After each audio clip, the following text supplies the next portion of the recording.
Thanks very much for staying with us. Time now for Eye on Africa with me, Georgia Calvin-Smith.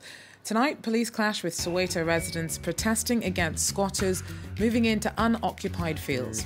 The issue of land reclamation in South Africa is becoming increasingly fraught.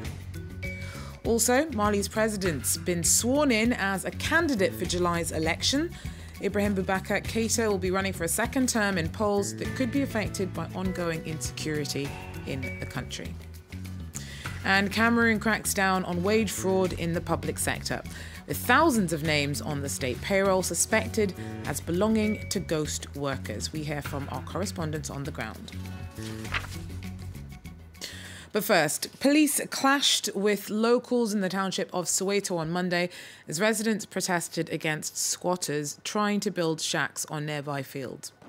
Gauteng province has seen several attempted land grabs this year. There's groups of people who say that they're tired of government promises to build more low-cost housing, trying to move in to unoccupied land. That often rubs communities nearby up the wrong way. The issue of land distribution is a touchy one in South Africa. For a closer look, we are joined now by Jane Flanagan. Jane, protests, rubber bullets, police being moved in just for a few squatters. Why has what's happening in Protea Glen escalated as far as it has? Well, the squatters have been trying to encroach on this area for the best part of a week, and the settled community at Protea Glen are not happy about it at all. They've attempted to engage with the newcomers. They've attempted to get the authorities involved. What they say is that if the squatters move in, crime is going to go up and that they're going to be under threat. Now, the residents of Protea Glen are not wealthy by any means, but they have benefited from government homes. Some of them are in employment, and they say as soon as they go to work, the squatters will rob them, steal their electricity, and there will just be nothing but bad news for the area. Having made no inroads this week, they've decided to take action themselves today, shutting the roads, setting fire to things, and forcing the hand of the authorities to finally take action against the squatters. So we've seen a lot more cases of these land grabs recently, at least it seems like that. What do you put that down to? Well, indeed. I mean, I counted 4 alone in Soweto in the last week, and that is being replicated up and down the country.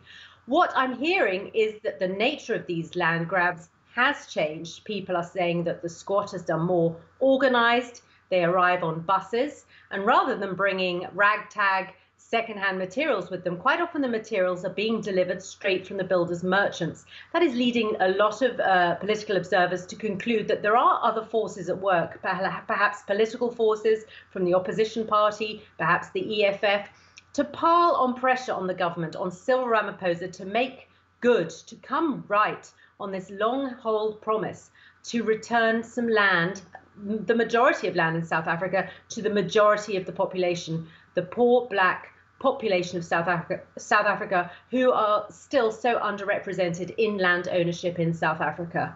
So I think if we keep an eye on this issue, the Protea Glen saga probably won't be over this evening by any stretch of the imagination. Thanks very much. Jane Flanagan there for us in Cape Town. Now, Tunisia's Islamist Ennahda party has claimed victory in the country's first ever free municipal elections. A polling institute reckons that Ennahda won about 25% of the vote and that its secular coalition party, Nida Tunis, took about 22%. Official results aren't due for a few days. Sunday saw the electorate vote for officials for 350 municipalities for the first time since the 2011 revolution. However, turnout was just under 34%. Reflecting voters' frustration at the slow pace of change in the country. More than 2 million people across Africa are due to be given an oral vaccine as part of the biggest ever cholera vaccine drive. Major campaigns have been launched in Malawi, Nigeria, South Sudan, Uganda and Zambia as medics try to rein in a spate of outbreaks on the continent. At least 12 regions or countries are currently affected. The distribution is due to be done by the middle of next month. Now, Malian President Ibrahim Boubacar Keita will be standing for re-election in July. He was sworn in as candidate for a coalition of nearly 70 parties on Sunday. and he will be running for his second term.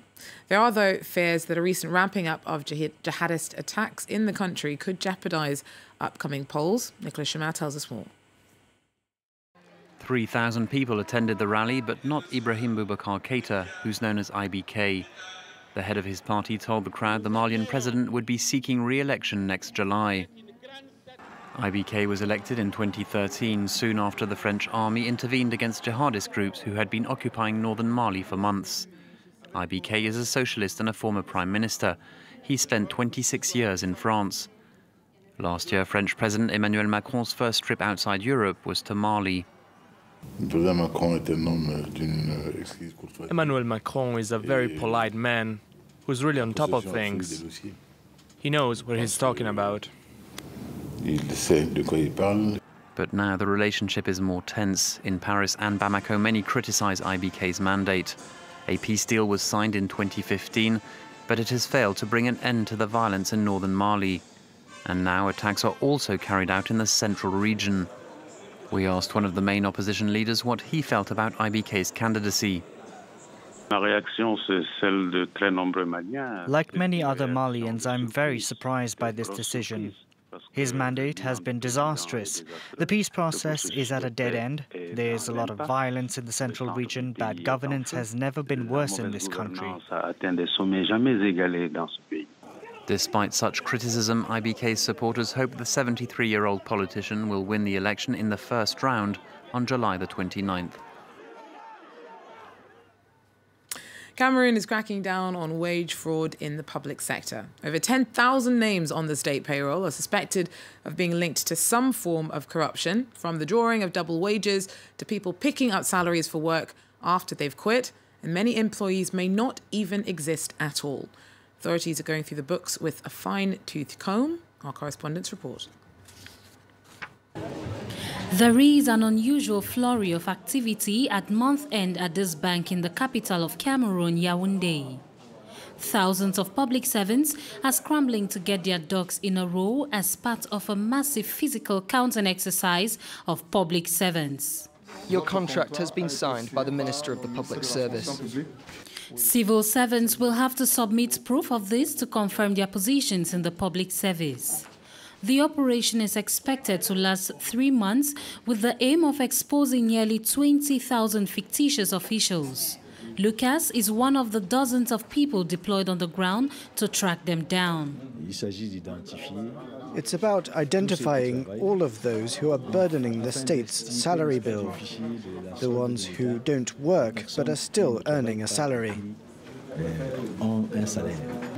The Ministry of Finance is heading the cleanup, which has cost the taxpayer about 1,920 billion francs CFA over the past 20 years.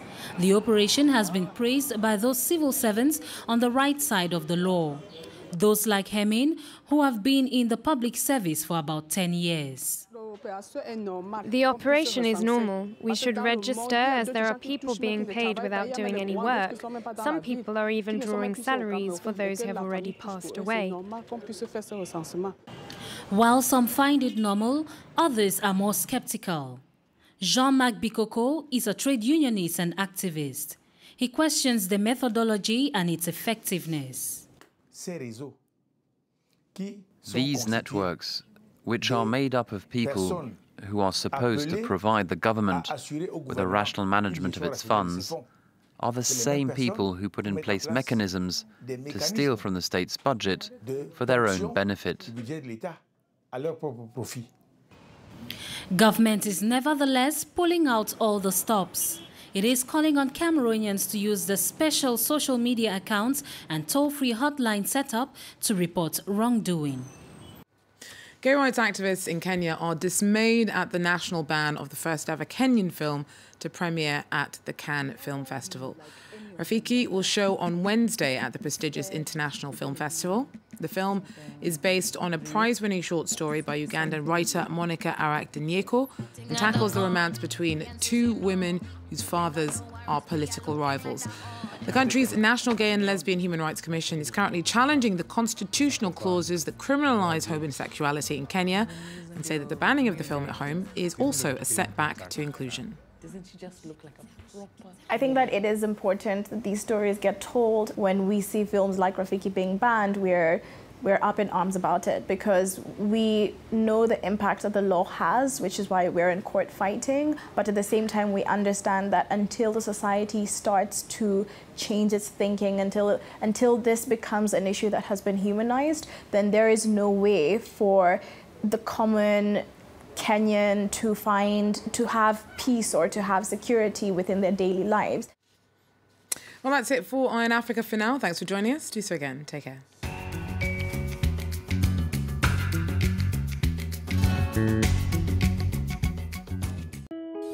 France 24 es rigurosidad, precisión y responsabilidad. Somos una familia comprometida con el periodismo y la verdad. C'est une des seules chaînes d'infos où on nous laisse jouer en plateau avec des Legos, avec des robots, avec tout un tas d'objets. We take a return ticket to revisit some of the key people and places of the last 50 years of world television news. على فرانس 24 يمكننا أن نحاور أصحاب القرار من العالم في كل الميادين ولدينا المساحة لكشف ثنايا مسيرتهم. Aquí en France 24 tenemos a varias personas de distintos países, algo que es un reflejo de cómo es Latinoamérica, con culturas muy distintas. Y allí es muy bonito encontrar que en el deporte todos tenemos algo en común. Les femmes, elles sont souvent victimes de l'actualité internationale, mais ce sont aussi des actrices majeures de la géopolitique. Et d'ailleurs, on en parle dans France 24.